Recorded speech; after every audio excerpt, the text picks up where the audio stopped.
سورة الصاد الدامنة. أعوذ بالله من الشيطان الرجيم. الرحمن الرحيم. صاد والقرآن ذي الذكر بل الذين كفروا في عزة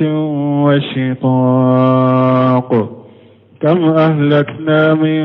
قبلهم من قرن فنادوا ولا تحين مناص. بسم الله الرحمن الرحيم، والصلاة والسلام على نبينا محمد وعلى آله وأصحابه وسلم تسليما كثيرا. سبحانك لا علم لنا إلا ما علمتنا إنك أنت العليم الحكيم. أستغفر الله الذي لا إله إلا هو الحي القيوم وأتوب إليه. اللهم انفعنا بما علمتنا وعلمنا ما ينفعنا وزدنا علما. بيه كاريسويه هجرية بكلاني كمناني أني بناني أني ولون فلا سهر الجمادى الأولى من هجرية سانكالو دورنا بسوني وناني ناي ميلاد النصارى كجاتي بافلا أني مغاني دورو سانكالو تانا بسوني مغاني ووروناي أمبي داودا بغو مسجد رجاق وامبو كونو. أعوذ بالله من الشيطان الرجيم. بسم الله الرحمن الرحيم. صاد والقرآن جي ذكر إلى آخر الآيات. من تفسير سورة صاد. ني سورة صاد التفسير دامنة وهي مكية. سورة إنجينا كتشيدن توم مكة شيدلا ويا سورة ما هجرة كتا مدينة. أنكو سورة آية na jigina ciden ka katon maka ka sura ma hijira ke katan madina ba fo de man makiya har na ya sura ya aya jigina ciden ka dugu wore de minte makai me na kuni jigina ka katon maka sigi de la ba fo makiya ni sura munun jigina ciden ka katon madina hijira len ko fe katan madina ube ni aya munun jigina ka hijira len ko fe katam madina uba fo soro mal madaniya ko madina sora harina ya soro aya do jigina ciren ka to dugurela ni a jigina ka to madina sigi ko ne uba fo madaniya makka sora u akacha uluka kuma ka giri ulube tauhidi de ka kachaya makka sora ka kuma ka giri ulube tawhidi de ka kacaya madona sorawo sariya de be ulula jahadu chogo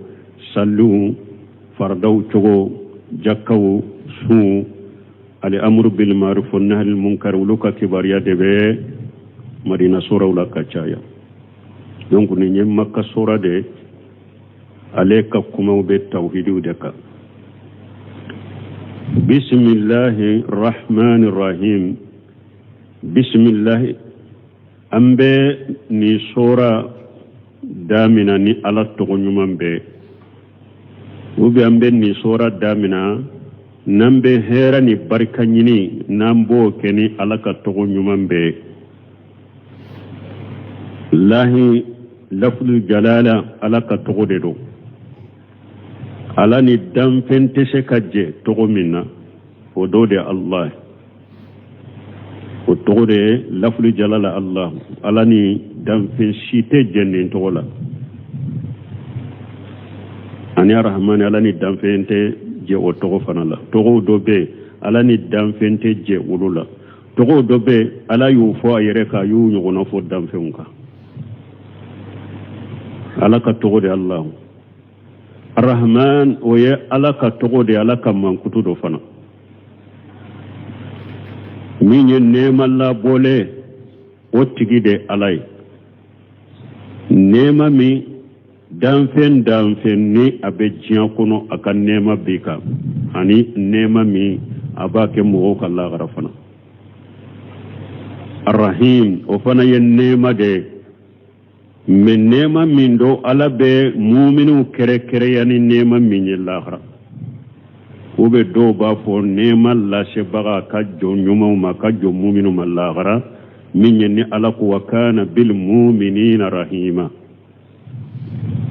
ala keranne mu'minu ne malikelay rahim fana ala ka togo de ala ka mankutu de do uba fo do de ma ko tauhidul asma'i was sifat ala yere ye togo munu sabata yere la ani ayem mankutu munu sabata yere la bima yaliqu bi jalalihi bila takyifi wala tatini wala tamthili ala ye togo munu sabata yere la ayem mankutu munu sabata yere la uku sabati ala la muni ala kam masaya kaka chogomi itu misaliya ita fu bi cheku chogo fo utu unnan kariya fana kute ala la sad huruful munqata harafu tigale munu fulani nye kuma kera nunun ka suratul baqara daminala min ban wasannante sagu kaya wal qur'an ji dhikri ala kwale kalnani qur'ana minye korota dunkeye qur'ana minye hakil jigi fenye komo bena fo tawsir la chogomi abdurrahman as-sadiqo wal qur'an ji dhikri ay jil qadr al azim wa sharaf al mudhakkir li ibadi kull ma yahtazuna ilayhi min al ilmi bi asma'i allah wa sifatihi wa afwalihi wa min al ilmi bi ahkami allah ash-shar'iyya wa min al ilmi bi ahkami al ma'ad wal jazaa fa huwa مذكر لهم في أصول دينهم وفروعهم عبد الرحمن الصادق قرآن فله جيل القدر العظيم أكو قرآن يفنيمي ني أكا تتري كابو أكا فالري كابو والصرف أنا أكا كورتا كابو المذكر للعباد قرآن من نابي هذا مدون حكلي جيجي أبي جون حكلي جيجي كل ما يحتاجون إليه جون به حتى فيمو في نبو حكلي جيغالا من العلم بأسماء الله وصفاته جون حتى جلم بدوني منا على كتولا على كمانكتولا قرآن به جون حكلي جيغولا وأفواله أني على كتو على كتو قرآن به بانج جوني ومن العلم بأحكام الله شرعية قرآن به جون لا دنيا فنا ala ka sariya abu hakili jigala ka sariya doni la wa min al ilm bi ahkamil ma'ad wal jazaa qur'ana be jon hakili jigi doni la ku la dunya ni shagili la gara kiruye ani sara kiru la gara fa huwa mudhakkiru lahum qur'ana be jon hakili jigi fi usul dinihim wa furu'ihim ukaddina lisinu anu kaddina burofraw قرآن بجون حكل جيغنين بيلا والقرآن جي ذكر لنين نندك بل الذين كفروا في إجة وشقاق على قبلا مغمون كافر يرى في إجة ويربونيا لا ويربونيا كبو على كلمة بطوما وشقاق أنوي على سوسولي لا كالا سوسو كافر بي يربونيا لا كبو على كبطوليني kani ani kalimana qur'ana anu wasiqaqi ube sosolika ka ala soso kam ahlakina min qablihim min qarni ala ko jama joli temena ulunya ninne ala yu halaki fanadaw wala tahina manas o jama uye kisi nyini wakati min kisi te soro tuma min alaka halakili nanuma wakati mi de ulu ye kisi nyini wakati o ya soro o wakati fana te kisi nyini wakati ye o wakati te kisi wakati ye wala nan do ne ibn kasir ka tafsir la ako amal kalam ala hurufil munqata'ati faqad taqaddama fi awwal surati al-baqarah bima aghna an yadatiha ha huna ako min harafu tigele wunye ko alakumana ulaka teme suratul baqara folola nimbe akariya nate sagukaya wa qawlu ta'ala ni ala qala min qur'aninu wal qur'an ji jikri ay wal qur'an ala qala kalna ni qur'anai al mustamillu ala ma fihi jikru lil ibad qur'anami ani min ba kono jon hakili jigi min ba kono wa nafawu lahum fil ma'ash wal ma'adi ani jon kan nafam min be qur'ana kono uka jiyanya na mayala anu ka sagili lallagara ala ko kalani oye akalani qur'anai ani jon ka hakili jigi min be qur'ana kono anu kan nafam min be qur'ana kono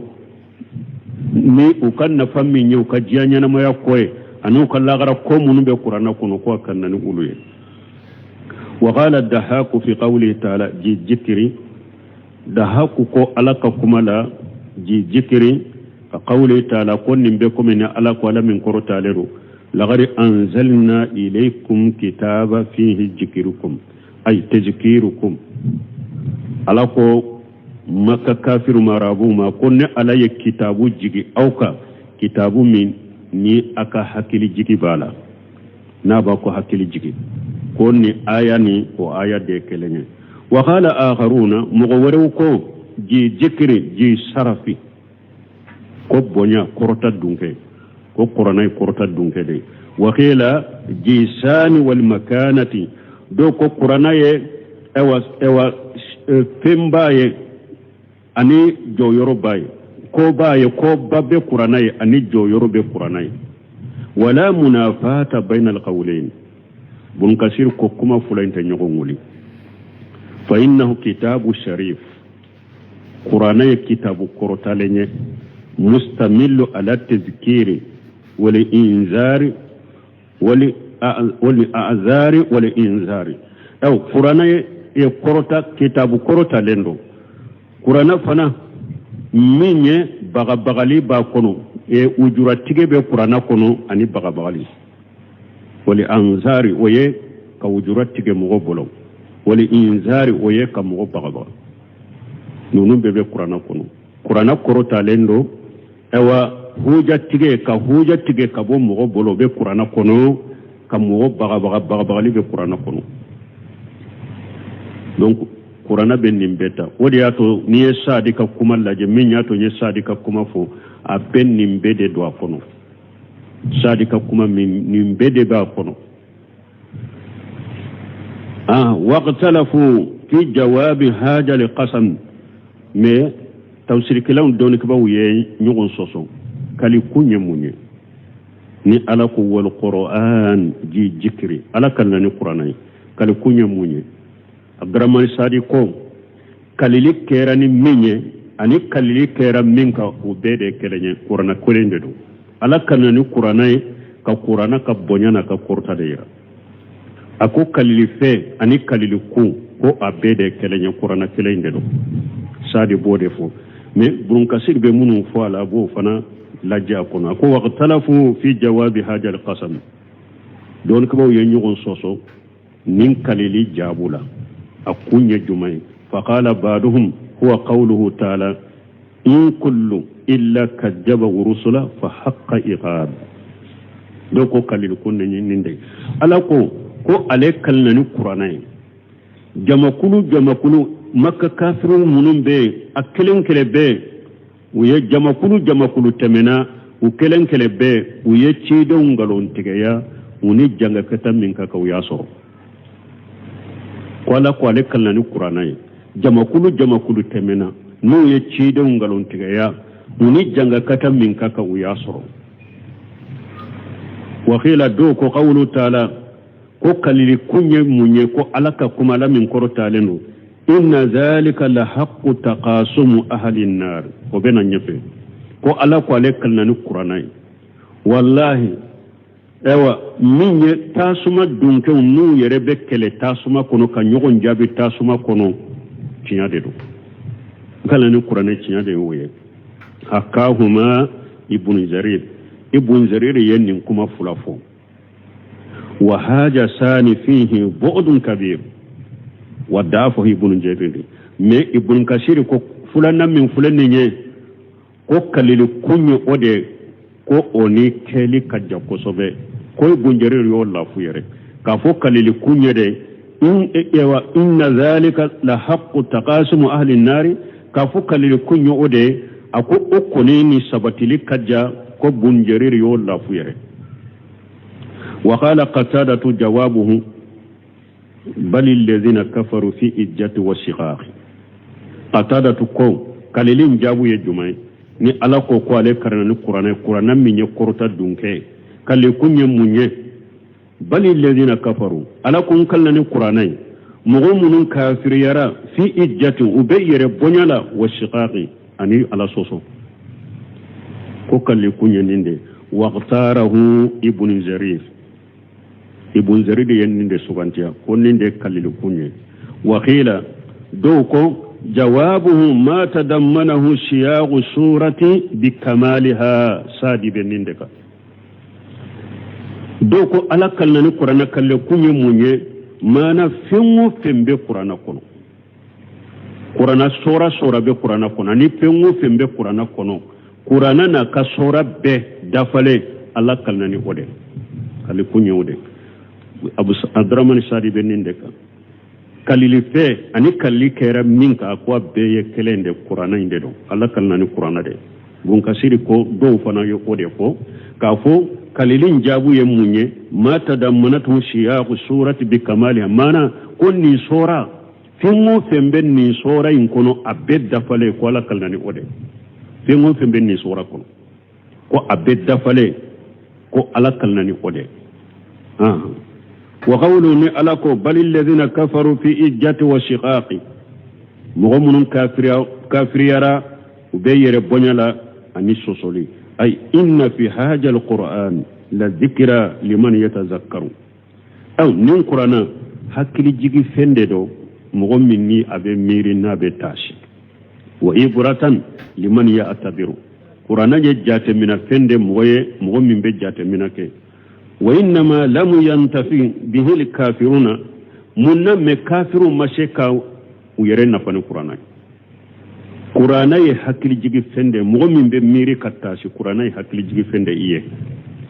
مغمن يتاشي كلاني جات من الله قرآن يتاشي دين أجن جات من إيه من منا أما كافرون نفا لأنهم فسك كافرون في إجتي أي استكبار عنه وحميتي ulu be yere bonya de la kabo qur'ana ma anu ka jahiliya la fasali kabo qur'ana ma wodi ato qur'ana ma ulu nafa qur'ana yi hakli jigi fene miri fene tashi fene me munna ma kafiru nafa parce que ulu yu yere bonya kabo qur'ana de ma ku yere la fasa kabo qur'ana ma ko jahiliya nu ka jahiliya ko la fasa kabo qur'ana ma wodi ato ulu ma se ka yere nafa qur'ana kele wa shiqaqi ay wa muqalafati lahu wa mu'anadati wa mufaraqati ani fana uye qur'ana soso ka kanna geleya kata qur'ana ma ka qur'ana faranyogona wode ya to luma sheku yere na fana qur'ana uka yere bonya anu nu uka qur'ana soso anu ka kanna geleya ni qur'ana anu uka faranyogonya nu ye qur'ana faranyogonya ninde ya to kafiru masheku yere na fana qur'ana wala mbalmu harbi mugo ni yere bonya bala ube abe jahiliya minna abe lada jugu minna qur'ana ta nafa harbi yere bonya be mugo la qur'ana ta nafa qur'ana aya be jigaye yere bonya min bala ani aba ka sira juguna ka ewa jahiliya min la fasalida qur'ana to nafa de qur'ana be hakili made nafa tashi be minna niri be minna qur'ana be ode nafa harbi mugo yere bonya bala qur'ana ta nafa wori ato ciiden kal kibru bataru li haqq wa qamtun nas ciren ko yere bonya yere munye tumame akko hadisa dola ko mugo mi miskala jara hake na yere bonya bi dusukun kono ite do arjanna cede ko cede ma mugo do be e ba fe fini nyuman kaki kanna samara nyuman kaki senna ciren ko to yere bonya ko yede ki yere cenyi ala ye fencenyi de ala be fencenyi fe al kibiru batarul haqq wa qamtun nas ciren ko yere bonya e munye ka cinya nyoni min be ba cinyama ni cinya nane ima e yere bado ni nye cinya de chome iba nyone ka bo yere laite swama ani be jo mogola inde yere bonya awa obe mogo la qur'ana tinafa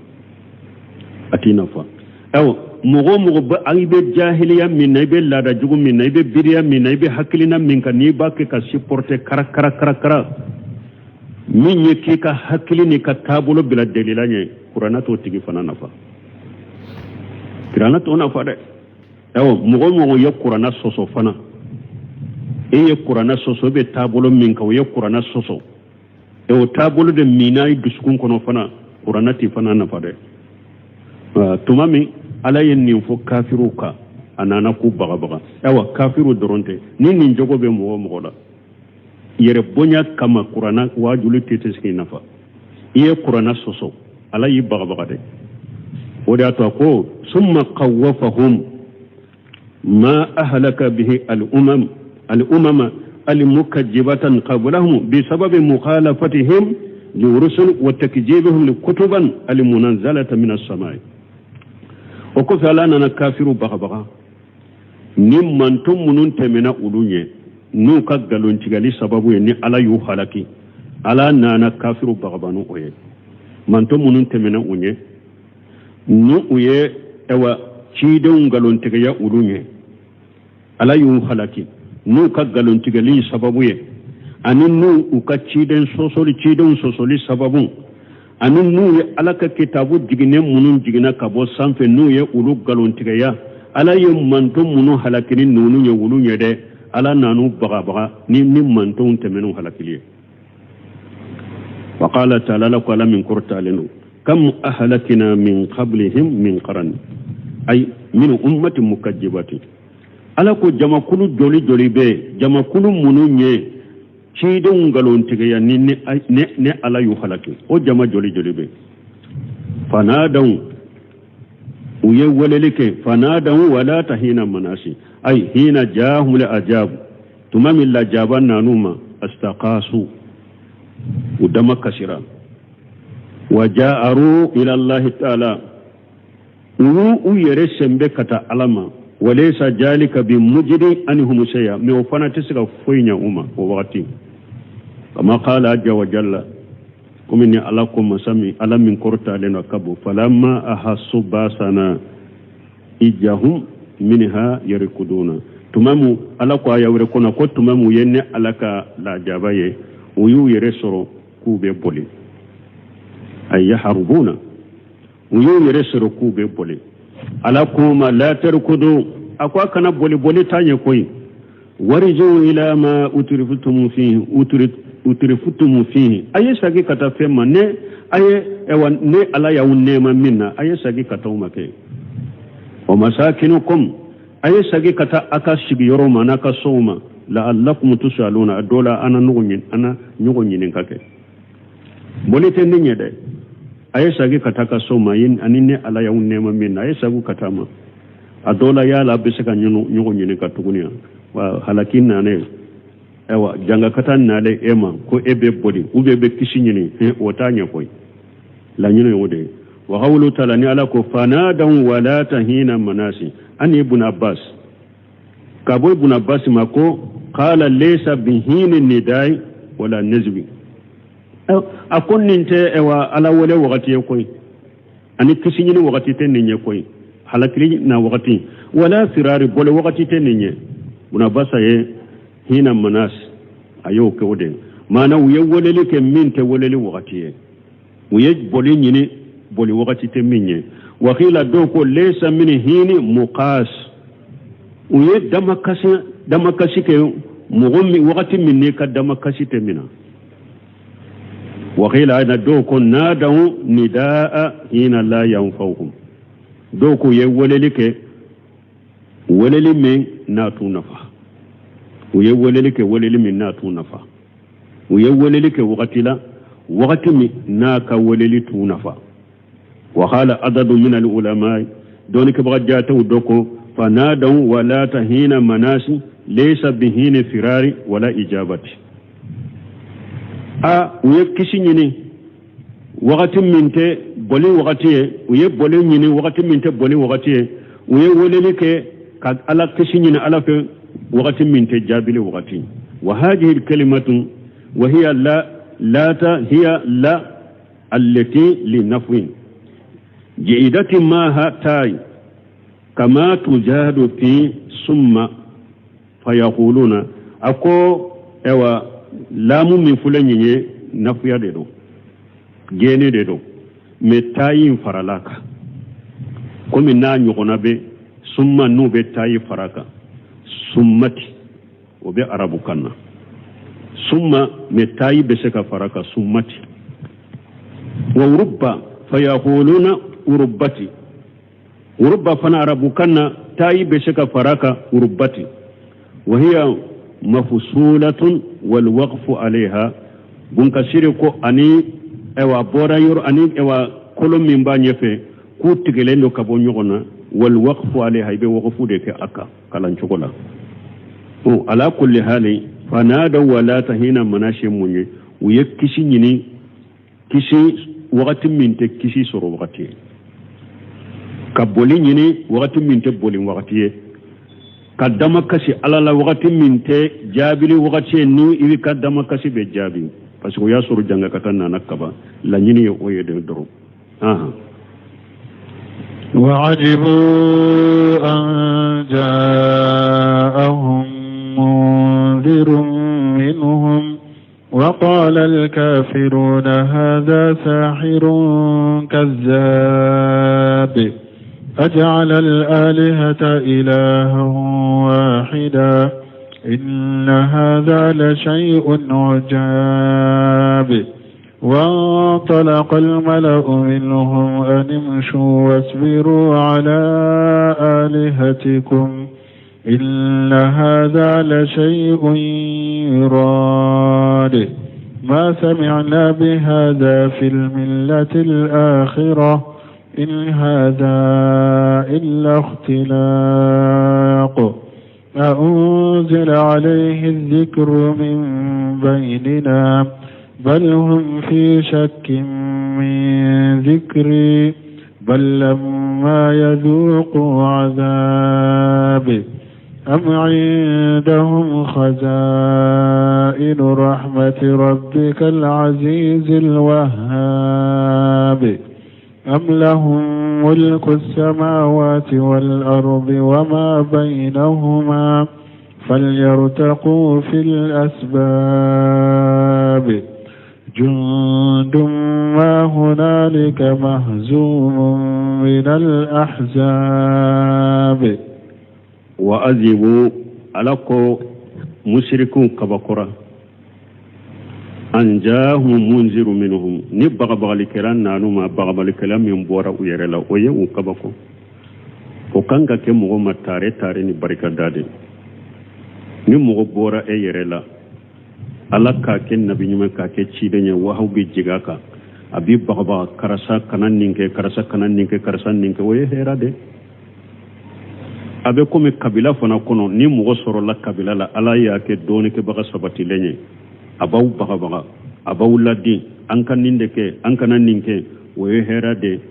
me kabila chaman be makka mushriku ka tabolo de bubolo obe ke wulu makaba ko de e kausa beye de wa e kausan fa wiyeda e kausa ammo ke wiya e doronde kala nawa e man soro islamiya lawa ube kaba ko la de e de be wa islamiya yirawunna o te kaba ko mu hada maden kan kala barka da una ala ko makka kafiru kaba kora ni baga bagal kiran nana uma baga bagal kiram min bora uyerela wa qala al kafiruna kafiru ko hada shahiru kajjab ko Muhammadu ko nin fulede ko nin yedda balil kala de nin yangalon tigala de ay nin nunu fora ci de nyede de ko dabal kala ko galon tigala mogo juman ba ko ebe ishenda ciden senna nola al ulama warasatul anbiya mogo juman be ko ebe jo ciden ka jo yorola ka weleli ke kata tauhidima ka mogo bo kala da korowula ka mogo bo nindungola ko ewa fente fo fo mogo kabila konturla ki kore ki koroyade ki hasiriyade me ala de be doyinu ce ki tanga kabu ka torama me ite kiside mogo sitenin tawhidi woleta nin kan ni sunna woleta ko ibe diabe ko ito duma be fo yorobe ayi ka to jugu de be fo o madamina ila koy ci den yere de fulen ni ko ama ko shahiru kajabu ko dabali kala galon tigela ajala li alihata ilaha wahida inna haja la shay'un jab alaye bato fenkele de nin ko nya kabako de mushriku ku ka mushrikiya bila o gele yaruma o kabakura uma mushrikiya toli ni alaye mushriku kabakura uma an ka mushrikiya toy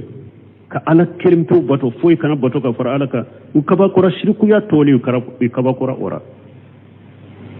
ewa harbi chaman be silamiya kuna baddan bi kata silamiya madai ni haram ma fo tigima ko kafiru ko min makka kafiru de me makka kafiru jogo bala ni ko min ma be mushrikiya min na jamana in kono ko kabila o ye mushrikiya de o ye ala soso de chaman be kabako o tigila de mo be bidiya munun na ni ko ye mo bali bidiya una o be kabako elade ko iska ni mbaka hakili la ire folo bebe ninka nindeke anyanka mo folo ni funsoro alebe mo bali nonu de la ube kabako la de wa antalaqa al mala'u minhum jama do tara makka kafir nyema wala an amsu wasbiru ala alihatikum aw ko fe mo ma jama to ma ko he ayedume akasabata kabato fe umbato lekade aya fa koroni amo kew ayu soro bake ka munum bato ka fara alaka aye duma ka kasabata ka akana bilade yayi ci den yere be mo wole katata hudima ci den yere bake ka mo munum wole bake ka nyogo nyamare ninde edu ni mo ko e fana ma mo kana sige fili ni nasa am bankalla daw bilanin kamawa am banka siraw bilanin kamawa am be tabulu min babilo kama o kanka e tora ni nyogona fora ci de sallallahu alaihi wasallam maka kafiru ko nyema ko toma aye sabati aka sabale aka bato fum bato leka inna haja la shay'un yuradu min fulani nye na bake ka fawye kwa kala kelimto bato aka ni musrika yabila aka kuma min fulani nye na bake ka fawye aka woneli min fulani nye la nyini wore de bala de ninte fo nyini na kanyema ya nyina uka yadro jo yoro nyine na de do ninte fo la ya kanyema ya nyina ka kala nyini yo de fo aka na ka bato fe bato lito de ninte fo la ka kuma kan la nyini te fo la aka nganya te fo ye kanyema ya nyine au kam ya la kakiri ke mugo kan ngania ka weleli ke la kakiri ka kan ngania ka o ye delila yo ni hujaya nani della min nana we ba kumbe na nyogona delila de ni della bi bolo me akan ngania ninda kan ngania ni akalla nyini yedi ebe sika kiri ke mugo kan ngania ko ke della chugudi ko ba ka kuma ciya ma sami'ana bihaja fil millati al akhirah yemu fanafo awa ko dina were munumbe ko amma delika nimme ala de amma nimme dina to wala de yahuda dina ni nasara dina amma deli al kule kam min foye ko an kan ka bato fe um bilan kala kelim fe bato amma nimme nasara dina nonu dina to nonu na de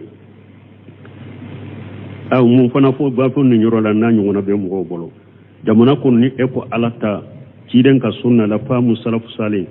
comme an ka jamana mo ko cham ube chogomi o chamante sunna ka comme salafu tabolo ni e salafu tabolo fo ko ni ale dronde don ke bagaya amma ni meto wala de jamana falen don ke baga sunna karamo chamambe jamana kono summa karamo dama ale fule ka mun haramu yamma me wulu la wulu mo haramu ya wulu mo toyede ale kalende don ke bagaya don ke baga to ma e wa ni haramu amma ni me wala de ni mamme doni ke bawo tola yala o fana ye derila ko be mo ka dela sageno ya ni mamme doni ke bawo tola ube doni ke bawo to man ni fo jamana kono yala o fana bisa ka ke derila ka dela tigi ka wesa ka ke hujai ka dela tigi ka dela u cinya bolo utashika cinya bolo de makafiru fule ko fana nyona fo ko man ni medina to la de ka fo ala kelim ke ka batu fo kana far alaka ini haja illa iqtilaqu nin to fo yen galondo ya tiga kunna doro ka fo dina to man fo ni nye galon tiga la de dora ye galon tiga kunna ka fo ko ala ko anka ala kelim ke batu an kana fo fara alaka dina to man fo da ma me u kono aye galon de tiga ka fo nimbe fo tawhidi wale ke ba fa ne jiyan kono ni sunna la fahamu salafu salih ale ni doni ke ba to te tan sira de la mene ale ni doni ka ba to ma se ka nyogon fa mute sira de la mene doni ka ba to bu fa le ba fa ado ba fa wallahi ni karmo ke ni wallahi ni ngalonde kasoro ale te atugo sebele nyere do amakala re foy wallahi karmo ke min fo ni makala de ni karmo ke ni fo min fo ngalonde yere ma ewa huja jo yere ka ko e makala ebe sagi kakkali ko karamo ke min fo ko en galonde bal malaka hakki mandama a unzila alayhi dhikru min bainina yala ala ya qur'ana jigi ala ya le kere ale kelem pewde kere awun cela ka qur'ana jigi ale ka kan toto ale kelende be dere law ye kan toto ala ya le kere awun cela ka qur'ana jigi ale de ka kan toto pasamanta jumambe ale boloni ala bale damana kere ka qur'ana jigale ka kaunto to na bino fo awnya makka kafiru yen fo ci de ala ko balhum fi shakki min zikri ala ko ya ko makka kafiru ako ala ya qur'ana min jiga shika de bula tele asagira ka fo ko ni ya dumira ninka ubuka musirkiya minka dumira ka ubuka kanna gilanu ka kafira min ni ya dumira ka bal lamma yazugu ajabi umin kala jabade nene ube jannema minna ni la jaba musoro de yutawo nutu nyene alaka la jaba nene ube min kawte duma ko be bola ni yayi dumele mbaka umin kan la jabade nene am indahum qajain wa rahmat rabbika al aziz al wahhab ube yala itigi alaka nema marayoro de be ulu bolowa masaminye masabaye masaminye soni masai yala akan nema mara yoro akile ube wulu de bolo nube alaka nema tila ala yen nin fuka kuma juman jabi nu ko fasamanta jumambe muhammadu ni ala bale kere ka qur'ana jiga ka kan toto ala ko ne ka nema bawde bolo na ba tila nchogo min kadawi ni mo min kadawi ana dama ni mo min kadana kumantia ne ka nema ewa nema mara yoro kilebe awde bolo masamminye masabai kenye masai ni fente sala masamminye soni masai an nema mara yoro kilebe awde bolo na ba akan nema intila mo min kada yawu yana dama mo min mandaw yana kumantiya ko fala ko amulahum mulku samawati wal ardi wama bainahuma ube sanka ba wolon fulan marale yawde tay duma ko lon fulan marale yawde taywa min be sanni jugute awde tadwa na baka suganci akala ko tunkanka kete amman atumanka kete san ka bawron fulan marale ya ude tay do ma kulon fulan ya ale tay min be sanni dugu uma bayna min be sanni juguce aude tadu fal yartagu fil asbab ni aude tay san ka bawron fulan aude tay dugu ube min be sanni duguce nema mila ni aude tadu aye ila kata san feke ala akan ne kan nema tiga kana she muhammadu ma samfela ya wude tay ni dugu ma ko ya wude ayata samfeke ne ala kan nema min ni wahaw bimbe jigi muhammadu ka ka tige na she bala na wude tado jundu ma hunalika mahjum min al ahjab awa nin jama ba min fulen ni nin jama min farale fulen ni min al ahjab galon jama min fulen ni naw farala nyugonka shebeke aw belaya mahjum shebe ka ubelala mamuruna ka jama bena bekenya ya ube she ubelaya shebe ka ubelaya yaqulu ta'ala nando ne bunun kasiri ka tafsirila أقول من كرة مخبرة عن المشركين في تعجبهم من بعثة رسول الله صلى الله عليه وسلم بصيرا ونذيرا ala bafo ala min kortale kan kibariya kabo mushrikuma ni mushriku kabakora ciden ka ciden yama ni ala ya ciden ci akan mugo mu'minu kibariya ni sonja ni nema uye ka kafiru bagabagali minke mushriku kabakora wala kama qala ajja wa jalla komini ala ko ala min kortale kabbo akana linnasi ajaba ala ko yala hada madun kabakora dewa أو أن أوهينا إلى رجل منهم من على يتشيشون ولا تشيشون ما تشيمن بورو يرلا أن أنذر الناس وبشر الذين آمنوا كافو أتشين كان هذا مدون مبغبغا أكم مؤمنون نسونجيا أن لهم خدم صدق عند ربهم كافو مؤمنون نا يبارن يما منن كبارن يما سرو بأو يلا غرا يلا مغو كبكرا نيندلا قال الكافرون كافرون كون إن هذا لشاهر مبين كون نيت دبل كلا من كدبل بانغالينو نينا سورة المسوكون وقال ها هنا على قرية وأجبوا مشركوا كبكرا أن جاءهم منذر منهم نبغى بغل كلا نانو ما نابورو يرلا أي بصروا مثلهم وقال الكافرون ما نكافو بصر مثلهم واذبوا أن جاءهم منذر منهم مشركوا كبكرا نبغى بالكلان نانو ما كبوير أي بصر مثلهم نهذا مدين نانو ما هذا من بكم ولون يغنا نهذا مدين نانو ما من بكم ولون يغنا ناتشوروما وكبكرا ولا وقال الكافرون كافروا كو هاجا شاهر كجاب كن يد بالكلان ينغلون تغلاد أجعل الآلهة إلها واحدا علي باتوفين كليدي أي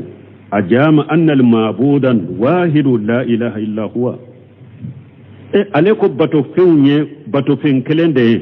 باتوفين ورته منك باتوفين ني عليك كلمة توتي عليه يودي فوق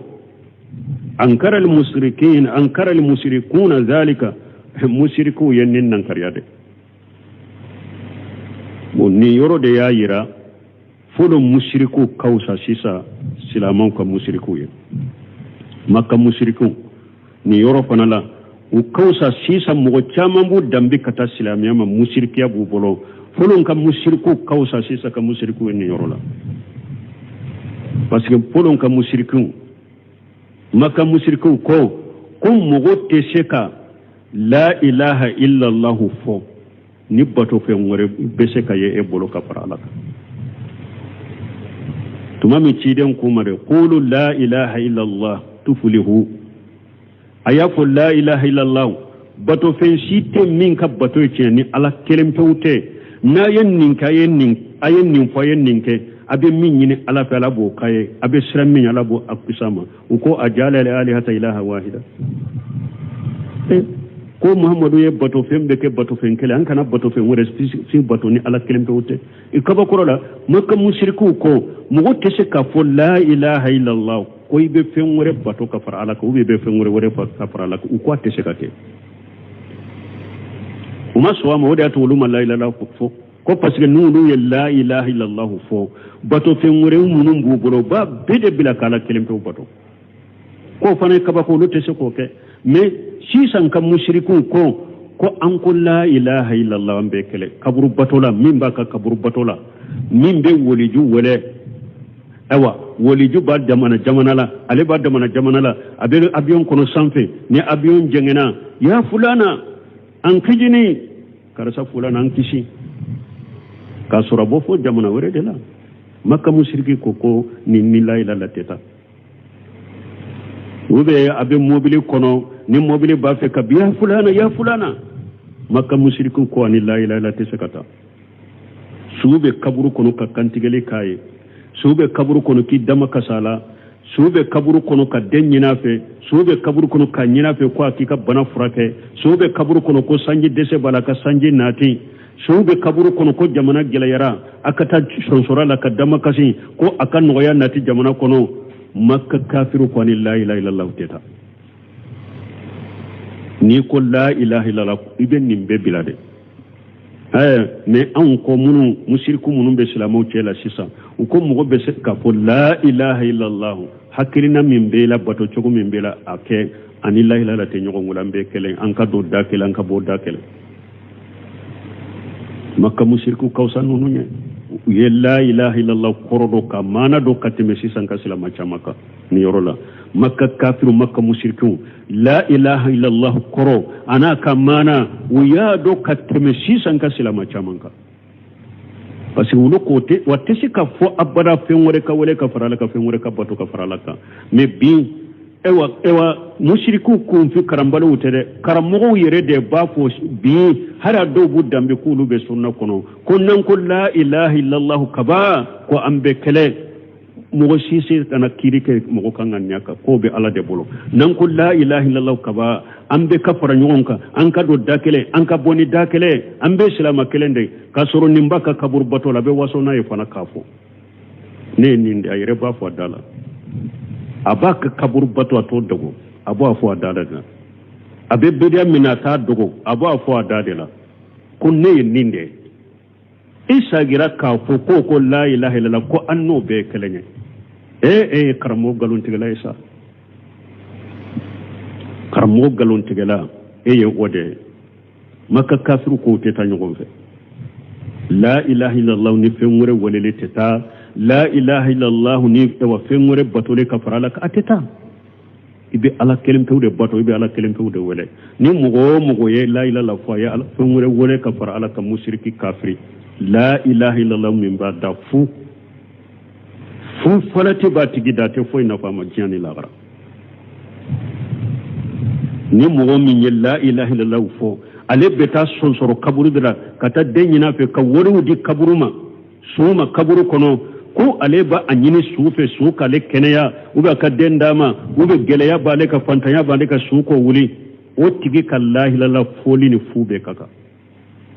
na sara kafiri sara musirki sara be dume jannaba kono la ilaha te foi nyama wa kalla ila qurdu aka mana do de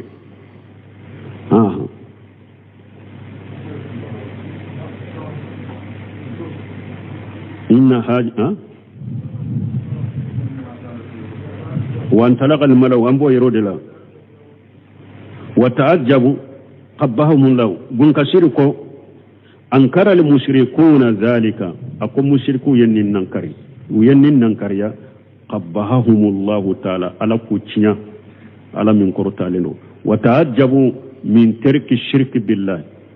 mushriku kabakura kam mushriki ya toyni ala fin kana batoka farala ka ko toye u kabakura wala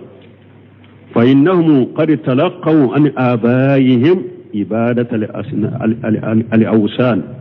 wa usribatuhu fi qulubuhum ni mushrikun ulu ye mu'mina ufawla uye boli batode mina ufawla uyu fawu soro boli batode ka uye boli batode mina ufawla o boli batode mina udusukun kono falamma dahum rasul sallallahu alaihi wasallam ila qal'i dhalika fi qulubihim wa infirad al-ilahi bil wahdaniyati wo tumami chide nyu wele pour ko boti ko bo uka dusukun kono uyu fawu soro ewa fenwure bato minna bori bato minna tumami chide nyu wele pour ko ewa o foshi ko bo udusukun kono uka alake kelenye aka batola a ajamu jalika ha uyo ke fembay o kera fembay o bolo watajabu kabakura wala wa qalu ko ajala li alihata ilaha wahida muhammadu e bato fen beke bato fen kelede inna haja la shay ujab ni nyekkoye ko min kabakolendo anyam fawu soro min bato la anka ulu betto yanka ala kelem to bato fo kana bato ka farala ka muhammadu ninde fo ni nyekkoye ko min nyekabakoye wa antalaqa al malaw minhum jama'u tara wala wa jama'u wa hum sa'adatuhum wa qa'adatuhum wa rasawhum wa kubarauhum قائلين ونيمو وكشنكلهم وخادتهم أنو سمبغوا ورساوهم أنو نيمو وكبراوهم أنو ما بو ulu ye mun fo jama to qailina ulu ko jama to ma amsu ay astamiru ala dinikum ay duma ka dina ka de nyema ye nunde fo kan nyema no kam ma baw ha u ye ninde fo jama to ko Muhammadu ya baka kawwale ka bon minna aka fa kursira nunu aye sabata ka dina ka da kana bilada aye sabata ka de wasbiru ala alihatikum wala tastajibu lima yad'ukum ilayhi Muhammadu min at-tauhid aye sabali aka bato fi bato lika akana Muhammadu ba wele ka tauhidin minna kana jabide Muhammadu ba wele ka tauhidin minna akana jabide akana sore ayo to aka dina ka aka fakuro dina ka fakuro shiraye to aka Muhammadu ba wele ka minna kana jabi ninde fana te fu har sisa tauhidin na le sunna na le kiden ka tasira na re mun bo fo mo be se ka mba fakuro shiraka wa mo be se ka mbo ammo ke ka shiraka wa fo do be waso galon sira ibaka abe sage ka fo an murula nindela Allah muna nindela an be sanninde kambela delan ka sanninde ka isara ko juguka ikana saka de ni saraka ibi bolo flaki kiyama keneka kana saka de fa kurshira min te derelaka yi mo ke soro minna yi fa soro minna derela tala qur'ana derela tala sunna kana saka de ni sara ka momi jamfa yere de jamfa ni sara ka momi la jabal la gari yere de yere la jabay ni sara ka ibi bolo flaki kiyama kene kala kan tisama kana saka de maka kafiru yeninde fo nyogoni inna haja la shay'un yuradu qala ibnu jarir qalu inna haja la yad'una ilayhi muhammad sallallahu alaihi wasallam min at-tauhid ko muhammadu bake ka walele min ke kata tauhidima la shay'un yuradu bihi sarafan alaikum walisila abafe ka kurta anika yele au ka abafe ka kurta anika yere ta usanfe abaka ko da yene abau ka kawwali mamuru bau ka kawwali katanin tauhidin mimma la yin shitala ka kurta anika yele au ka kurta ka boda yene da wa an yakuna lahum minkum atiba'u laysna nujibu ilayhi aw abafe de ka kurta de tauka ka ayere kurta auka puru bato baga aka bato baga do soro awla min betu gale ko am fana ta jabi ka to man teso akalla nyine wode de aba fe doro ka kenye mai auka doro ka tuwa ko am fana ta jabi ka to balmum ni ewa nyema ya koni joyoro ko fana jiya ka titire ni jiya ka nyema ya koni joyoro ko oye mo chama makosa de wodi ya to sarafu salihum sirana nyema ya nyekosobe nyema ya sarafu sirana nyekosobe parce que joyoro fule nyema ya fule hari ni mo donna kono yima jigilendo ko karsa ma jigilendo shetani ni ewa ibe se degerema ibe so joli ka bo mo ka faga me ka nyema ya kana tiye kana bola ibe so fembema ni kera nyema ko ewa nyemo ka sage ka ke ko mo ibe prefei joli de ka boy ka sare ka mo fa ite so yefe mo kan laba ka sage ka ke ko mo okuni mangala okuni te ko no de mo min diskumbo kora kumbo koro amano gode ode ya to mo kera nyema na kwa babo nyema yala hara adonto ni mo majigilende do naka babo nyema yala dongodo mankante ke foye awa abeso ko bema mi ale kana bonye mayal ala kanti sala kantanga ni nyema ya kanu ni nyinjo yoro kanu abe mo chamande makosa hari sunna nale ni ewa dugutigi munu ni nyema munu ba fe kadina famu nko be nun kuma nunu de fo he karsa unini sunna ni femmi nana ubafe kaka ewa dugutiya de minawula ubafe kaka nyema ya de minawula ubafe kaka joyoro de minawula na me fere tige nununa firauna kam woye ninde fe firauna puru ewa kaladimi abe Musa ni Haruna abe minkela kukula ewa mugo be tabulu jugu kanisira jugu ni lada jugu ube nyugo njagele yani ninde kaw baga ni ninde nimba fe doro kanaka joyoro de minawula re nimba fe doro kanaka nyema ya de minawula doro ola ulu fana tape ukasagu ko kanyema ya kaminu la kelebe ule maka kafiru ufule kaninde fo chidenye ko ni aka tauhidi ko min fule ni akalla nyine te foye ka ewa korota ka anika yire korota uka anika tugu baka sura wala ka tugu aleko an fana ta jabi ka to mante so anta joya ha wakati serau ko man nya fo chogo min nan tora ka ko teleya na faw dobe ambe temeuka donc amba joya ni ala sonna sini ambe kontina ka anya fo chogo mi parce que an donna sora munun kono nonu nyet tawhidi sora wude tawhidi ka geleni fembe de wodi ato chide nye santa ani saba ayo ke maka farda kelende farda lay oye farda salli oye rekera san saba de kono santa imbe foi mana kam goddu sukundila dro kam goddu sukundila ka tawhid mi dusukun kono lada jugu munun tumbe dusukun kono mushrikiya munun tumbe dusukun kono fakor sira munun tumme na dusukun kono mo ke sira kuro munun tumme na dusukun kono santa ayode ke ko bo dusukun kono doro ka dusukun ne tawe akasi ka tawhidi so uba ko ninde ma at-tasfiyatu wa tarbiya aywa harib bi islamu mode soro ni islamu ye sira sirata ko puru ka fanga soro silamiya ka fanga soro ka dun kolo mara atenya ngolo fo ka tasfiya inde ke folo nyaga min be silamaw yere cela silamiya min nade nyama min be silamiya la nyaga min be silamiya la fu silama manto ni doni ke bagaw ka welele ke ka jo ka nyama ni nyaga inde bo silamiya la folo aka jeya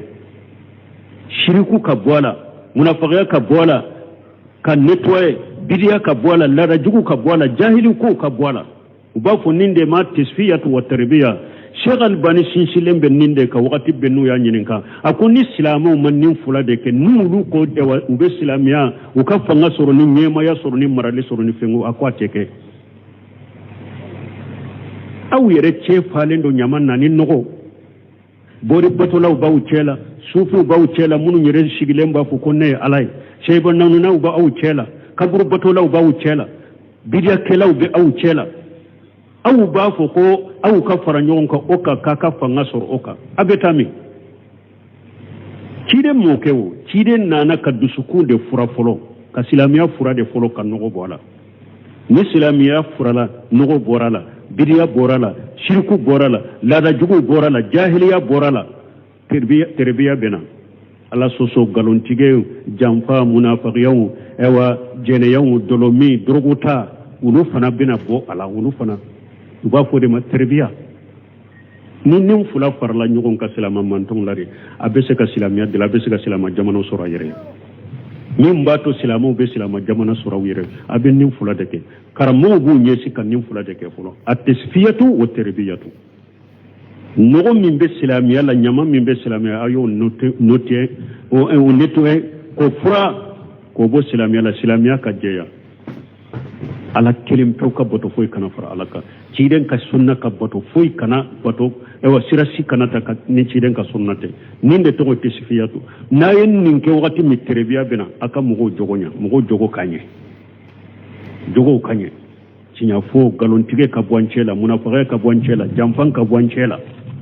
nyogon korofoni nyogon namima ka bwancela jeniya ka bwancela dangadiya ka bwancela dolomi ka bwancela sinsami ka bwancela sigareti mi ka bwancela droguta ka bwancela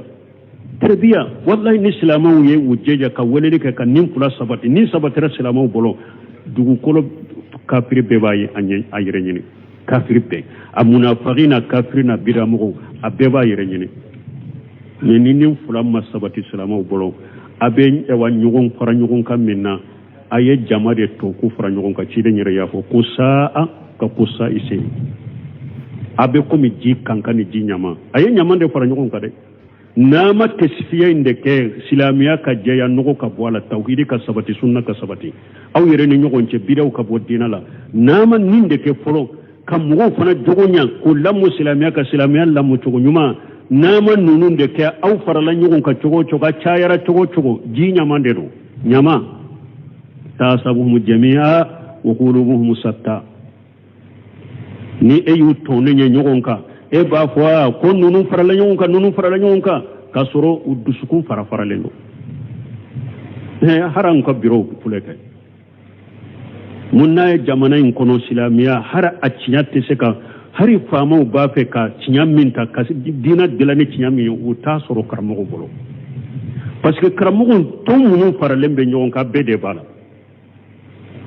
silamiya jɛlen ye nin de an k'o fɔ faamaw k'a taasira ta u k'a kɛ o tɛ se ka kɛ o parce que ni e ye silamiya jɛlen fɔ ni kaburu batola dɔ bɛ ɲɔgɔn kɛrɛfɛ o tɛ bɛn o ma